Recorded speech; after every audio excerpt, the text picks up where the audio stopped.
রাইসির শেষ বিদায়ে কাঁদছে ইরান, কাঁদছে লাখো জনতা।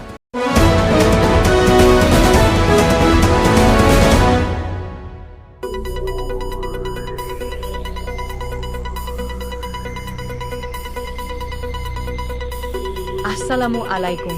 উম্মে হাবিবা আছি আপনাদের সাথে। শুনছিলেন শিরোনাম, এবার বিস্তারিত।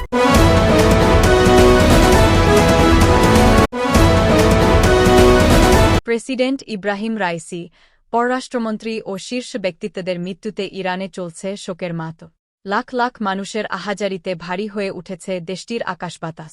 ইতোমধ্যে তাবরিজে পৌঁছেছে প্রেসিডেন্টের কফিন বহনকারী গাড়ি পৌঁছা মাত্রই শেষবারের মতো কফিন স্পর্শ করতে হুমড়ি খেয়ে পড়েন জানাজায় অংশ নিতে জড়ো হওয়া লাখো মানুষ। জনস্রোত সামলে কফিনগুলো জানাজার জন্য নির্ধারিত স্থান আর্ক অব তাবরিজে নিতেই বেগ পেতে হয় নিরাপত্তাকর্মীদের। এদিকে দেশজুড়ে বিভিন্ন এলাকায় আয়োজন করা হচ্ছে বিশেষ দোয়া ও প্রার্থনা। হেলিকপ্টার বিধ্বস্ত হয়ে ইরানের প্রেসিডেন্ট নিহতের ঘটনায় ইতোমধ্যে তদন্ত শুরু করেছে তেহরান। রাজধানী তেহরানেও চলছে মাত। সরকে সরকে পড়েছে কান্নার রোন। ইসরায়েল বিরোধী কঠোর অবস্থানের জন্য ইরানে বেশ জনপ্রিয় ছিলেন ইব্রাহিম রাইসি। জানাজায় অংশ নিতে আসা এক ইরানি বলেন, ইরানিদের কি হবে, আমাদের দেশের কি হবে? দুর্ঘটনার পর থেকেই এই দুশ্চিন্তা তাড়া করে বেড়াচ্ছে। মৃত্যুর খবর নিশ্চিত হওয়ার আগ পর্যন্ত শুধু দোয়া করেছিলাম তিনি যেন বেঁচে থাকেন।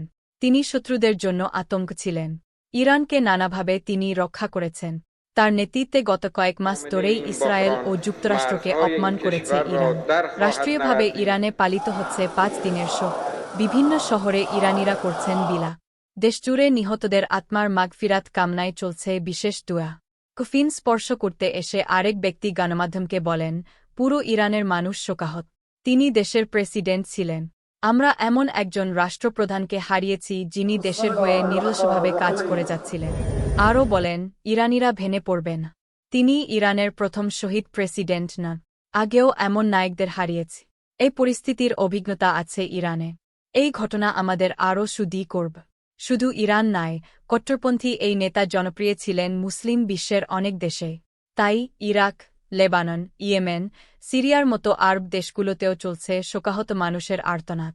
জানাজায় অংশ নিতে এসে আরেক ইরানি বলেন, মূলত পুরো মুসলিম বিশ্বেই প্রেসিডেন্ট রাইসি খুব জনপ্রিয় ছিলেন। দেশ পরিচালনায় হোসেন আমির আবদুল্লাহিয়ানও পররাষ্ট্রমন্ত্রী হিসেবে দক্ষতার ছাপ রেখেছেন। মধ্যপ্রাচ্যে মুসলিমদের অবস্থান শক্ত করতে তাদের ভূমিকা রয়েছে। আল্লাহ তাদের জান্নাত দান করুন। এদিকে দুর্ঘটনা তদন্তের ঘোষণা দিয়েছে ইরান। সশস্ত্র বাহিনীর প্রধান মেজর জেনারেল মোহাম্মদ বাগেরির তত্ত্বাবধানে হেলিকপ্টার দুর্ঘটনার তদন্তের জন্য উচ্চপদস্থ একটি দলকে দায়িত্ব দেয়া হয়েছে। ব্রিগেডিয়ার আলী আবদুল্লাহির নেতৃত্বে দলটিকে এরই মধ্যে পাঠানো হয়েছে ঘটনাস্থলে।